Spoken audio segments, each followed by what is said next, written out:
अबकारी mobile squad विभिन्न स्थान में चढ़ाऊ कर विपुल परिमाणर देशी विदेशी मद जबत करने सह 5 जन को गिरफ्त करिछि।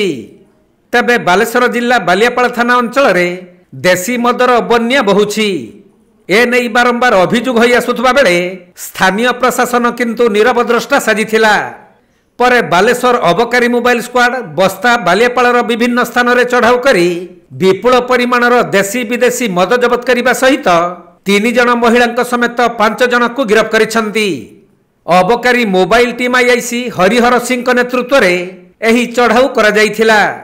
एसआई भवेश दास समेत 8 जनिया टीम बालियापाल थाना अधीन बालियापाल बजार नारायणपुर और जंभीराई अंचल में चढ़ाऊ करी विपुल परिमाणर देशी और विदेशी मद जबत करी घटना संपृक्त 3 महिला और 2 जन पुरुष को गिरफ्त करिसेंती। आज सकाल मोर मोबाइल यूनिट एवं बालियापाल वाईसी टीम जॉइंट आम बालियापाल ब्लॉक एरिया रे चढ़ऊ करथिलु। चढ़ऊ टीम रे हमर प्राय 8-9 जन थिलु। चढ़ऊ टीम रे सामिल थिलु। बालियापाल ब्लॉक मार्केट उपरे नारायणपुर जंभीराई कालियाखिया एमती विभिन्न एरिया रे आम जबत चढ़ऊ कर विपुल परिमाण देशी विदेशी मद जबत करिछु एवं ता सहित 6 जन को आम अटक रखिछु।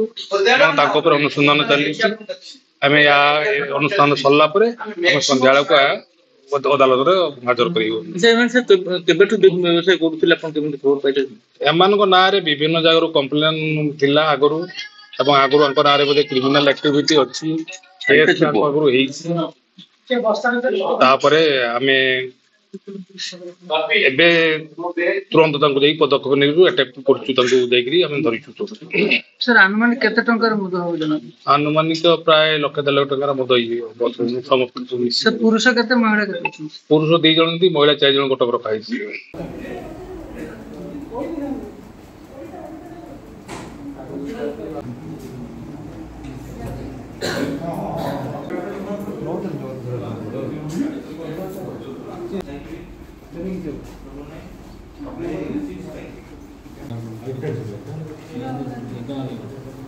बालेश्वर जिला बालियापाल सुभाष दास रिपोर्ट कोणार्क लाइव।